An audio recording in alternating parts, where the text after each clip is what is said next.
Selamat mendengarkan podcast ini. Shalom saudara, kebenaran hari ini berjudul ketepatan frekuensi. Pernahkah saudara memanah? Pernahkah saudara memanah? Kalau panah yang profesional itu tidak ringan ya. Itu berat, ya, tidak ringan ya. Berat ya, saudara. Kita tarik tali busurnya saja terlalu berat. Kadang-kadang wanita yang tidak memiliki tenaga yang cukup tidak bisa ya. Karena berat tadi itu. Karena nanti anak panahnya tidak sampai ke target. Ya, karena jadi kalau wanita tidak memiliki tenaga yang cukup tidak bisa. Ya. Anak panahnya tidak sampai ke target. Harus ditarik kuat baru dilepas dan meluncur sampai target. Narik saja sudah berat, apalagi membidiknya. Ini masalah yang berbeda. Hidup ini seperti memanah, ada target yang harus dituju. Nah, bagi orang percaya, ya, sebagai perlombaan yang wajib adalah memiliki iman yang sempurna seperti Yesus. Ini targetnya, saudara. Ini targetnya. Perlombaan yang wajib ini adalah memiliki iman yang sempurna seperti Yesus, yaitu hidup dalam penurutan terhadap kehendak Allah. Jadi ini merupakan memanah itu seperti perlombaan ya saudaraku. Bagi orang percaya sebagai perlombaan yang wajib adalah memiliki iman yang sempurna seperti Yesus. Ya, memanah itu seperti perlombaan ya. Ini pasti dialami atau harus dialami orang percaya. Harus dialami orang percaya. Bagi orang percaya, hidup ini seperti memanah sebagai perlombaan yang wajib. Jadi tujuan hidup kita itu Yesus. Artinya bagaimana kita memiliki iman yang sempurna seperti Yesus, saudara. Ya. Bagaimana Yesus menjadi tujuan hidup yang satu-satunya.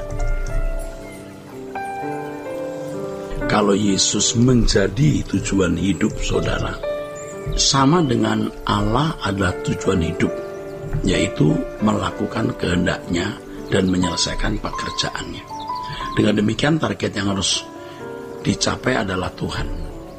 Target studi, target bisnis, target rumah tangga, target keluarga, dan target apapun itu tidak melebihi target Tuhan. Target yang paling jauh adalah Tuhan. Artinya semua kegiatan yang kita lakukan itu demi mencapai target terjauh tersebut, yaitu Tuhan. Yaitu Tuhan. Harus selalu kita ingat bahwa mencari uang itu lebih mudah daripada mencari Tuhan. Tetapi banyak orang berpikir bahwa mencari Tuhan itu lebih mudah, sehingga orang mengulur waktu, menunda-nunda, bahkan menganggap remeh hal tersebut. Ya. Menganggap remeh hal tersebut. Sehingga saudara, yang terjadi saudara, sikap itu menjadi sikap yang mencelakai dirinya. Orang seperti ini pasti binasa karena tidak menghormati Tuhan. Orang-orang seperti ini tidak menjadikan Tuhan sebagai tujuan. Harus diingat bahwa target yang paling jauh itu Tuhan ya. Kalau kita tidak mengerahkan segenap tenaga pikiran ya kepada Tuhan ya, kepada atau untuk Tuhan, maka tidak akan sampai. Tentu pernyataan ini bukan berdasarkan sembarang kata atau pikiran. Ini adalah firman Tuhan. Firman Tuhan jelas mengatakan agar kita mengasihi Tuhan dengan segenap hati, ya, jiwa, akal budi, kekuatan. Nah, dari hal ini nampak jelas bahwa Tuhan menghendaki agar kita mencari Dia, dan untuk menemukan Dia harus dengan segenap hidup, saudara, ya, dengan segenap hidup. Saudaraku, Tuhan tidak cukup hanya dipikirkan, dipelajari secara nalar, dipercakapkan, didiskusikan, apalagi diperdebatkan. Tuhan sebagai target harus dialami sehingga dapat membidiknya, sehingga kita dapat membidiknya dan dapat tepat sasaran, sehingga dapat tepat sasaran. Kita harus memiliki tekad untuk menemukan Allah. Walaupun kita belum suci, benar-benar belum suci, ya. Walaupun kita belum benar-benar suci, maksudnya kita belum benar-benar suci atau belum tepat benar ya. Tetapi saudaraku, ya walaupun kita belum benar-benar suci, tetapi kita harus nekat, senekat-nekatnya bisa hidup tidak bercacat, tidak bercela. Senekat-nekatnya untuk bisa hidup tidak bercacat, tidak bercela. Pasti suatu hari kita akan sampai pada tingkat itu, ya, kesucian itu. Tingkat kesucian yang Allah kehendaki. Suatu hari pasti kita sampai kalau kita serius mulai sekarang. Ini bukan hal yang bisa dipercakapkan, saudaraku.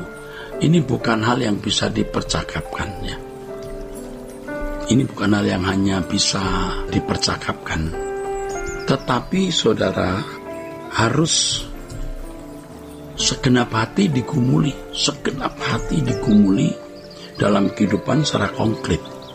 Kita harus nekat hidup suci, dan selanjutnya mari kita nekat, ya, tidak memiliki apa-apa.